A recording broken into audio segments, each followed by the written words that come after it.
Hello everyone, जय हिंद। आज 22 मई 2023 है। आज के इस वीडियो में 22 मई 2023 से संबंधित सभी करंट अफेयर्स को डिस्कशन करने वाले हैं। आप सभी वीडियो को बिल्कुल भी मिस नहीं करना, शुरू से लेकर अंत तक अवश्य ही देखना। पहले हम रिवीजन करेंगे जो भी क्वेश्चंस कल करवाए गए थे। विदेश व्यापार नीति 2015-20 के तहत भारत सरकार द्वारा शुरू की गई उन्नत प्राधिकरण योजना AAS या उन्नत लाइसेंस योजना का उद्देश्य वैश्विक बाजार में भारतीय उत्पादों की प्रतिस्पर्धात्मकता बढ़ाने के लिए है। वित्तीय वर्ष 2022-23 के लिए सरकार को भारतीय रिजर्व बैंक RBI द्वारा अनुमोदित अधिशेष हस्तांतरण की राशि रुपये 87,416 करोड़ रुपए है। भारतीय रिजर्व बैंक RBI ने 2000 बैंक नोट्स रुपए के संबंध में संचलन का विच्छेदन निर्णय लिया है। भारतीय लेखक रस्किन बॉन्ड द्वारा लिखित नई पुस्तक का शीर्षक the golden years the many joys of living a good long life है। पूर्व भारतीय क्रिकेटर अंशुमान गायकवाड़ के बारे में आदित्य भूषण की पुस्तक का शीर्षक guts amidst bloodbath the Anshuman Gaekwad narrative है। 2022-23 वित्तीय वर्ष में भारत का रक्षा उत्पादन पहली बार 1 लाख करोड़ रुपए से अधिक हुआ। भारतीय नौसेना में पनडुब्बी वाहक शीर छठा श्रेणी की है। संयुक्त राष्ट्र की एक रिपोर्ट के अनुसार भारत ने म्यांमार सरकार को रुपया 422 करोड़ मूल्य के हथियार भेजे थे। संवाद और विकास के लिए सांस्कृतिक विविधता के लिए विश्व दिवस 21 मई को मनाया जाता है। विश्व मधुमक्खी दिवस 20 मई को मनाया जाता है। अब जो क्वेश्चन पूछा था कल, उसका आंसर देख लेते हैं। 21 मई को मनाए जाने वाले अंतर्राष्ट्रीय चाय दिवस का उद्देश्य क्या है? फर्स्ट है सांस्कृतिक विविधता को बढ़ावा देने के लिए। सेकंड, चाय के महत्व के बारे में जागरूकता बढ़ाने के लिए। थर्ड, कॉफी के इतिहास को याद करने के लिए। फोर्थ, टिकाऊ कृषि प्रथाओं को बढ़ावा देने के लिए। सही आंसर है चाय के महत्व के बारे में जागरूकता बढ़ाने के लिए। अंतर्राष्ट्रीय चाय दिवस 21 मई को विश्व स्तर पर मनाया जाता है। इसका उद्देश्य चाय के समृद्ध इतिहास और सांस्कृतिक महत्व को याद करना है, साथ ही भूख और गरीबी का मुकाबला करने में इसके महत्व को भी मानना है। इस दिन का उद्देश्य चाय के सतत उत्पादन और खपत को बढ़ावा देने के साथ साथ चाय के महत्व के बारे में जागरूकता बढ़ाना है। चाय दुनिया भर में सबसे लोकप्रिय पेय पदार्थों में से एक है, जिसकी दैनिक खपत 2 बिलियन कप से अधिक है। यह 50 से अधिक देशों में उगाया जाता है और चाय उद्योग में लाखों लोगों को रोजगार प्रदान करता है। कई विकासशील देशों के लिए भी चाय आय का एक महत्वपूर्ण स्रोत है। अब हम आज जो 22 मई 2023 है, इससे रिलेटेड डेली करंट अफेयर्स के बारे में देखेंगे। क्वेश्चन 1, हाल ही में किस देश ने संयुक्त राष्ट्र से भारत प्रशांत द्वीप सहयोग मंच के तीसरे शिखर सम्मेलन की मेजबानी की? Papua New Guinea, Bharat, Indonesia, Maldives. सही आंसर है पापुआ न्यू गिनी। हाल ही में पापुआ न्यू गिनी ने संयुक्त रूप से भारत प्रशांत द्वीप सहयोग मंच के तीसरे शिखर सम्मेलन की मेजबानी की। क्वेश्चन 2 है, केंद्रीय गृह मंत्री अमित शाह ने national academy of coastal policing NACP की आधारशिला कहाँ रखी? First Mumbai, second Chennai, third Dwarka Gujarat, fourth Kolkata. सही आंसर है द्वारका गुजरात। केंद्रीय गृह मंत्री अमित शाह ने national academy of coastal policing NACP की आधारशिला द्वारका गुजरात में रखी। क्वेश्चन 3, हाल में गुजरात के नर्मदा जिले के लिए प्रथम डिस्ट्रिक्ट गुड गवर्नेंस इंडेक्स किसने जारी किया? हाल में गुजरात के नर्मदा जिले के लिए प्रथम डिस्ट्रिक्ट गुड गवर्नेंस इंडेक्स किसने जारी किया? फर्स्ट है Narendra Modi, second Amit Shah, third Bhupendra Patel, fourth है सर्बानंद सोनोवाल। सही आंसर है भूपेंद्र पटेल। हाल में गुजरात के नर्मदा जिले के लिए प्रथम district good governance index Bhupendra Patel ने जारी किया। क्वेश्चन नंबर 4, राजस्थान के किस शहर को झीलों का शहर कहा जाता है? राजस्थान के किस शहर को झीलों का शहर कहा जाता है? फर्स्ट है उदयपुर, सेकंड है जयपुर, थर्ड है जोधपुर, फोर्थ है बीकानेर। सही आंसर है उदयपुर। राजस्थान के उदयपुर शहर को झीलों का शहर कहा जाता है। क्वेश्चन नंबर 5, हाल ही में भारतीय सेना में चिनार कोर के नए मास्टर जनरल ऑफ सेंटेनेंस MGS के रूप में किसे नियुक्त किया गया है?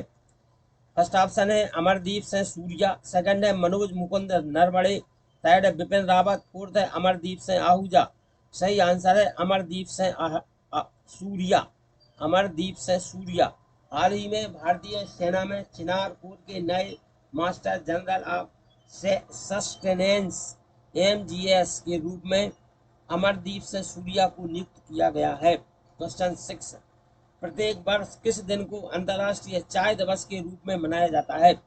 प्रत्येक वर्ष किस दिन को अंतर्राष्ट्रीय चाय दिवस के रूप में मनाया जाता है?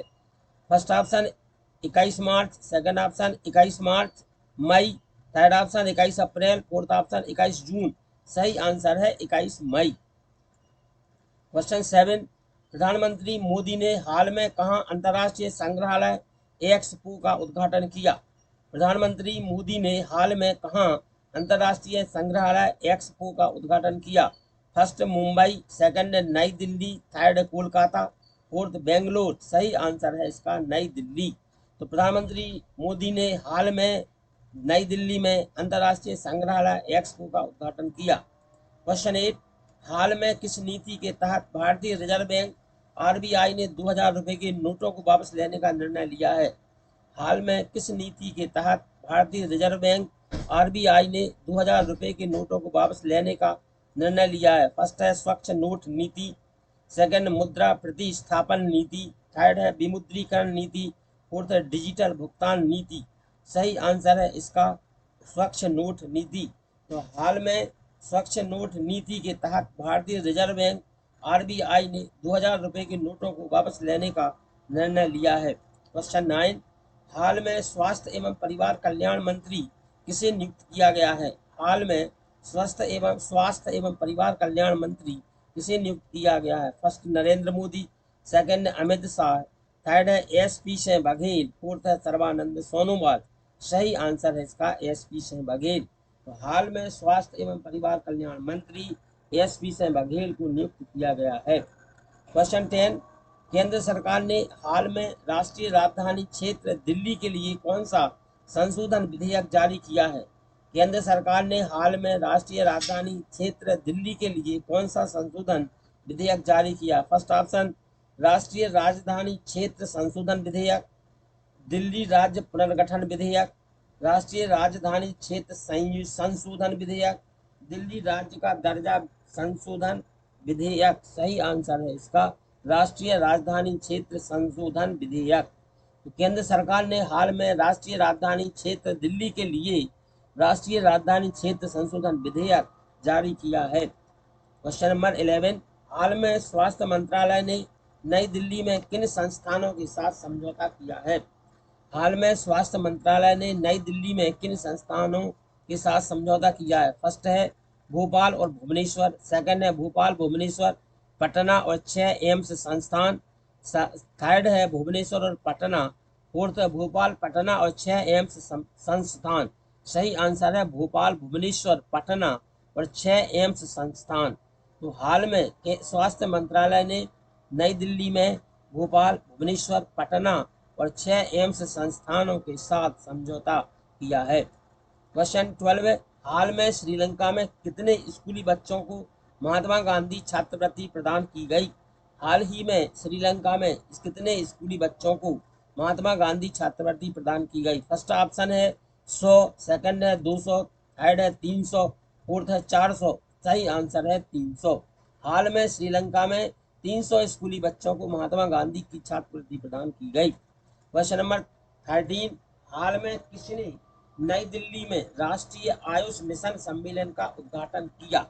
हाल में किसने नई दिल्ली में राष्ट्रीय आयुष मिशन सम्मेलन का उद्घाटन किया? फर्स्ट ऑप्शन है नरेंद्र मोदी, सेकंड ऑप्शन है अमित शाह, थर्ड ऑप्शन है सर्बानंद सोनोवाल, फोर्थ ऑप्शन है सर्बानंद सोनोवाल। सही आंसर है इसका सर्बानंद सोनोवाल। तो हाल में सर्बानंद सोनोवाल ने नई दिल्ली में राष्ट्रीय आयुष मिशन सम्मेलन का उद्घाटन किया। क्वेश्चन नंबर 14, हाल में बांग्लादेश में किस पार्टी ने प्रधानमंत्री शेख हसीना का 43वां स्वदेश वापसी दिवस मनाया? हाल में बांग्लादेश में किस पार्टी ने प्रधानमंत्री शेख हसीना का 43वां स्वदेश वापसी दिवस मनाया? First option Bangladesh nationalist party BNP, second है अवामी लीग, थर्ड है जातीय पार्टी, फोर्थ है बांग्लादेश अवामी लीग। सही आंसर है अवामी लीग। तो हाल में बांग्लादेश में अवामी लीग ने प्रधानमंत्री शेख हसीना का 43वां स्वदेश वापसी दिवस मनाया। क्वेश्चन नंबर 15, हाल में किस देश में कान फिल्म महोत्सव में भारतीय पवेलियन का उद्घाटन हुआ? हाल में किस देश में कान फिल्म महोत्सव में भारतीय पवेलियन का उद्घाटन हुआ? फर्स्ट ऑप्शन है फ्रांस, सेकंड है भारत, थर्ड ऑप्शन है संयुक्त राज्य अमेरिका, फोर्थ ऑप्शन है यूनाइटेड किंगडम। तो हाल में किस देश में कान फिल्म महोत्सव में भारतीय पवेलियन का उद्घाटन हुआ? सही आंसर है इसका फ्रांस। क्वेश्चन नंबर 16, हाल ही में भारत और बांग्लादेश ने संयुक्त रूप से 50 स्टार्टअप एक्सचेंज प्रोग्राम का शुभारंभ किया। इस कार्यक्रम का उद्देश्य क्या है? हाल में भारत और बांग्लादेश ने संयुक्त रूप से 50 स्टार्टअप एक्सचेंज प्रोग्राम का शुभारंभ किया। इस कार्यक्रम का उद्देश्य क्या है? फर्स्ट ऑप्शन द्विपक्षीय व्यापार को बढ़ावा देना, सेकंड ऑप्शन उद्यमशीलता को प्रोत्साहित करना, थर्ड ऑप्शन सांस्कृतिक आदान प्रदान बढ़ाना, फोर्थ ऑप्शन रक्षा सहयोग को मजबूत करना। सही आंसर है उद्यमशीलता को प्रोत्साहित करना। तो हाल ही में भारत और बांग्लादेश ने संयुक्त रूप से 50 स्टार्टअप एक्सचेंज प्रोग्राम का शुभारंभ किया। इस कार्यक्रम का उद्देश्य उद्यमशीलता को प्रोत्साहित करना है। क्वेश्चन नंबर 13 है, वो क्वेश्चन नंबर 17 है, प्रत्येक वर्ष 22 मई को अंतर्राष्ट्रीय स्तर पर जैव विविधता संरक्षण का उत्सव मनाने के लिए कौन सा दिवस मनाया जाता है? प्रत्येक वर्ष 22 मई को अंतर्राष्ट्रीय स्तर पर जैव विविधता संरक्षण का उत्सव मनाने के लिए कौन सा दिवस मनाया जाता है? फर्स्ट है विश्व पर्यावरण दिवस, सेकंड है पृथ्वी दिवस, थर्ड है अंतर्राष्ट्रीय जैव विविधता दिवस, फोर्थ है विश्व वन्य जीव दिवस। इस सभी इनका सही आंसर है अंतर्राष्ट्रीय जैव विविधता दिवस। तो प्रत्येक वर्ष 22 मई को अंतर्राष्ट्रीय स्तर पर जैव विविधता संरक्षण का उत्सव मनाने के लिए अंतर्राष्ट्रीय जैव विविधता दिवस मनाया जाता है। क्वेश्चन 18, भारत में प्रतिवर्ष 21 मई को आतंकवाद के खिलाफ जागरूकता बढ़ाने के लिए कौन सा दिवस मनाया जाता है? भारत में प्रतिवर्ष 21 मई को आतंकवाद के खिलाफ जागरूकता बढ़ाने के लिए कौन सा दिवस मनाया जाता है? फर्स्ट है अहिंसा का अंतर्राष्ट्रीय दिवस, सेकंड है राष्ट्रीय एकता दिवस, थर्ड है राष्ट्रीय आतंकवाद विरोधी दिवस, फोर्थ है राष्ट्रीय सुरक्षा दिवस। सही आंसर है इसका राष्ट्रीय आतंकवाद विरोधी दिवस। तो भारत में प्रतिवर्ष 21 मई को आतंकवाद के खिलाफ जागरूकता बढ़ाने के लिए राष्ट्रीय आतंकवाद विरोधी दिवस मनाया जाता है। अब क्वेश्चन जिसका उत्तर आपको लिखना है कमेंट बॉक्स में, देख लेते हैं। हाल ही में प्रधानमंत्री मोदी ने किस शहर में 76वीं विश्व स्वास्थ्य सभा को वर्चुअली संबोधित किया? हाल ही में प्रधानमंत्री मोदी ने किस शहर में 76वीं विश्व स्वास्थ्य सभा को वर्चुअली संबोधित किया? फर्स्ट ऑप्शन है जिनेवा, सेकंड ऑप्शन है न्यूयॉर्क, थर्ड ऑप्शन है लंदन, फोर्थ ऑप्शन है पेरिस। इन चार ऑप्शनों में से एक आंसर सही है। उस सही आंसर को आप सभी को कमेंट बॉक्स में लिखना है। आज के वीडियो देखने के लिए बहुत बहुत धन्यवाद।